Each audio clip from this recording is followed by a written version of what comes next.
Hi everyone, we're back here on the sofa to tell you about an exciting visit that we had just recently. Yeah, we were actually invited to the new GivEnergy UK manufacturing facility in Stoke-on-Trent. We were there for the grand opening, and yeah, it was nice to be invited. And we were invited because we were key industry voices, which I thought was quite amusing. I wasn't really sure we were that significant, but there you go. Apparently we are. Obviously, they wanted us to be there, so we thought, well, it'd be a good opportunity to pop along and see what they were up to. So yeah. Yeah, and it's very exciting, really, isn't it? That they're actually opening their own manufacturing. Yeah, so they're not yet at the position where they're going to be building batteries in the UK. This facility in the first phase is going to be designed to assemble the commercial units. So these are the large sort of shipping containers where they essentially fill them with batteries and other stuff that they then deposit in a location for like a hospital or an office or something like that, to provide off-grid backup and to facilitate charging with low carbon energy that they can then use during the day, that sort of thing. Basically the same as we've got in our house, but for an entire business or building that they can use. Yeah, so, just a much larger scale. And they had an empty shipping container there, ready to be all fitted out. Yep. So the containers themselves, they're sort of standard shipping containers, but they can contain 2.5 megawatt hours of battery storage per container. So racks and racks and racks of these containers. Yeah, really exciting to see that. But it was very interesting to see the building itself. It's actually got 192 solar panels on the roof, which I thought was really interesting, which makes it net positive exporter, which is pretty cool. So obviously they use whatever power they need on site, but then any excess gets exported. So which is really good. Kind of fits with their overall ethos, really. So that was really good. So yeah, obviously the manufacturing is obviously the key thing that they've built it for, but they've also been able to actually have a new training room on site there as well, because at the moment the training and the R&D is all in one place at their head office. So this way they've now got this brand new training room, so they'll be able to train up to 100 installers. Was it 100 per week? 100, yes, 100 per week. Yes. That they could train in the new training room. So which is really good, because apparently they have got a bit of a backlog until September, I believe, of people waiting to undergo the training, because GivEnergy obviously makes sure that anyone who's installing their products does undergo training. So you always know, if you get a GivEnergy product, that you're getting someone who knows what they're doing, how to install it and how to commission it and get the best out of it. So obviously they have to undergo that training, and now they'll be able to push lots more people through that training. Yeah, it's a lot bigger. So when we went to visit their head office last year, we went to see their existing training room, and the new one is about 2 to 3 times the size at least.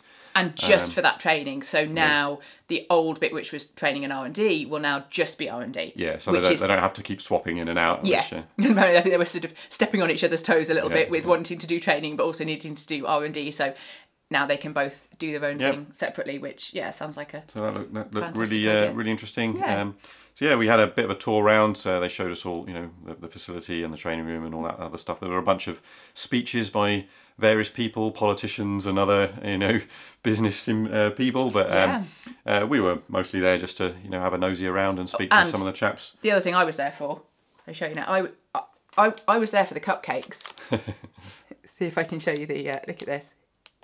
I'm not sure you can be able to see.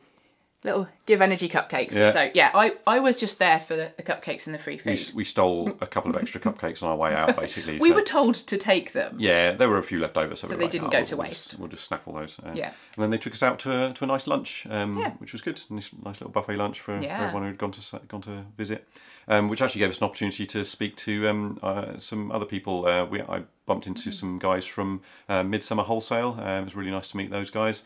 We had a good old chat about their plans and their heat pump and easy PV tools that they've got available. I'll actually be doing a video at some point about their easy PV tool, so keep your eyes open for that one in the future. But it was nice to meet some other folks. And we got to meet EV Man. EV Man, yeah. So obviously EV Man is now working for GivEnergy, doing videos for them. We weren't sure if he was going to be there or not, but yeah, we bumped into him, and he was kind enough to actually show us around a little bit as well before the main tour started, which was good. Yeah, a lovely chat, really, didn't we? It was it was really really great to meet him, and had a really nice time. Yeah, I mean, it was quite fun to just chat about like YouTube and all that nonsense. And yeah, I think he ended up learning more about cross stitch than he probably bargained for when he woke up that day. Yes. So of the two of them, Kat and EV Man can both hold their own in terms of talking. So yeah, I just let them get on with it really. And it's probably fair. It's probably fair. It was good fun. No, it's nice to meet everyone there and to meet EV Man. Yeah. So yeah. There was actually one other thing that we should mention while we were there that we learned about, which was very interesting.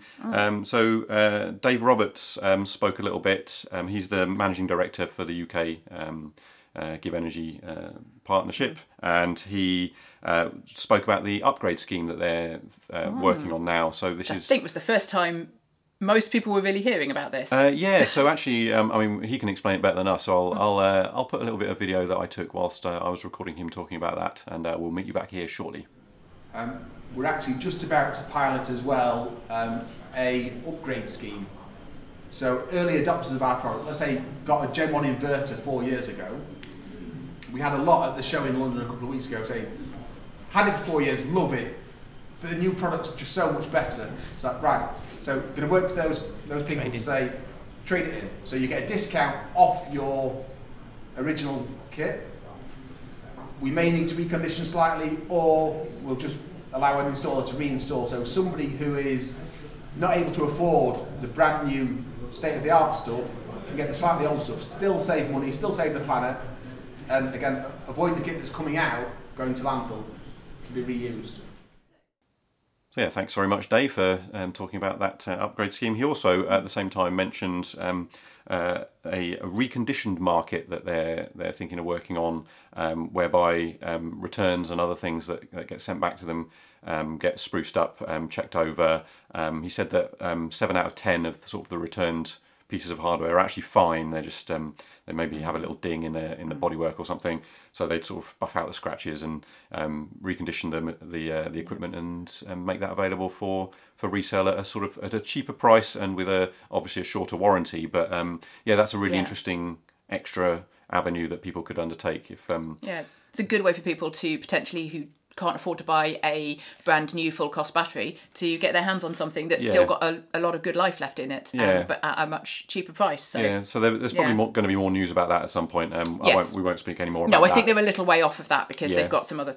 There's a few steps to go through for that. Yeah, it's good to hear that there's stuff like that in the pipeline, especially this upgrade scheme and as well, which is really interesting. So I think it just shows how they're quite committed to making sure to trying to get this technology into everybody's houses as much as possible. Really trying to kind of make it accessible for people. Yeah.